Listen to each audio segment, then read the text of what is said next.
Episódio número 8. Quero falar hoje sobre feminicídio. Aproveitar que o Dia das Mulheres está chegando, quero falar sobre o que o feminicídio revela sobre a cultura que ainda trata o corpo da mulher como propriedade.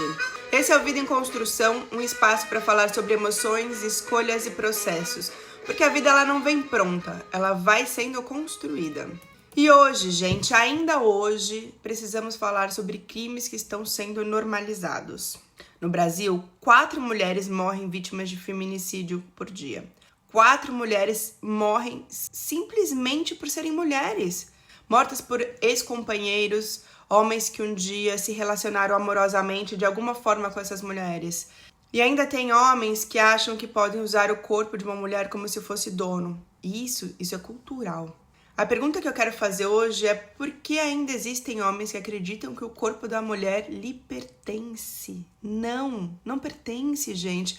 Em 2025, o Brasil registrou mais de 1.500 feminicídios em um único ano. O maior número desde que o crime foi tipificado.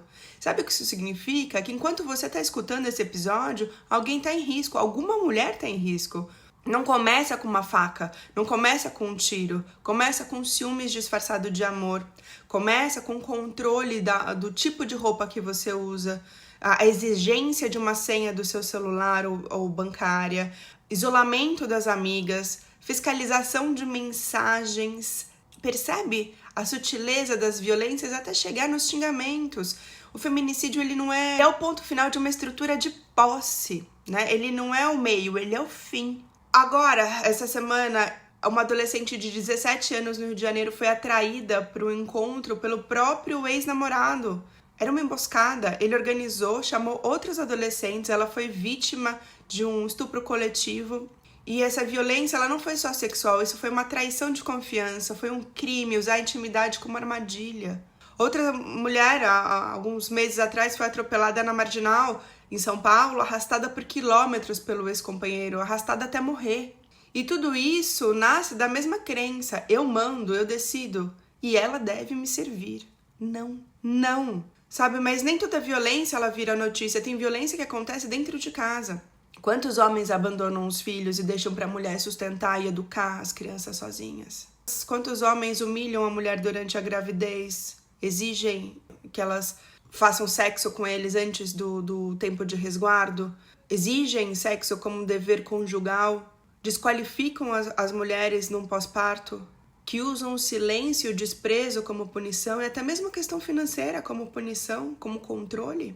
Isso também é violência, porque o corpo da mulher ele não é obrigação. Ele não é moeda de troca, ele não é pagamento por relacionamento. E aqui a gente precisa lembrar que durante séculos as mulheres não podiam votar, não podiam estudar, não escolhiam seus maridos, eram negociadas. O corpo feminino foi sempre tratado como uma propriedade. A diferença é que agora é lei, a lei mudou, mas a mentalidade não. A mentalidade continua. E aqui eu entro para falar para vocês que a violência extrema, ela é a ponta, mas a raiz é mais profunda. É uma crença inconsciente de que o amor é posse, que o cuidado é controle, que ciúmes é prova de amor. Muitas mulheres foram ensinadas a suportar, a se adaptar, a compreender demais, a engolir o desconforto. Quando uma mulher acredita que precisa se diminuir para ser amada, a estrutura de dominação já está funcionando. E não, isso não é culpa da mulher, mas a responsabilidade dela é romper com isso. Então, o Dia Internacional das Mulheres, agora, dia 8, não é sobre flores, é sobre memória, é sobre história, é sobre lembrar que até poucas décadas atrás nós éramos queimadas nas fogueiras. Muitas de nós somos as putas, as loucas, as surtadas. Nós não tínhamos autonomia financeira e ainda hoje 4 morrem por dia. Isso não é exagero feminista, isso são dados. Enquanto a cultura tratar o corpo feminino como uma extensão do desejo masculino, nós vamos lutar.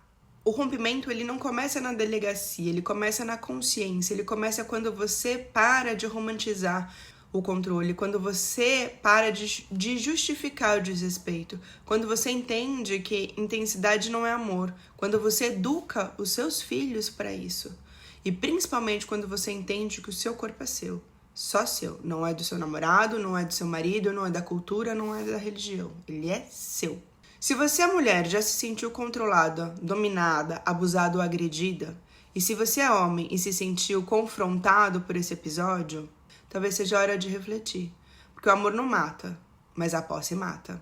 E enquanto a gente não questionar a raiz, vamos continuar contando corpos. Quando você entender a estrutura, você para de normalizar o padrão.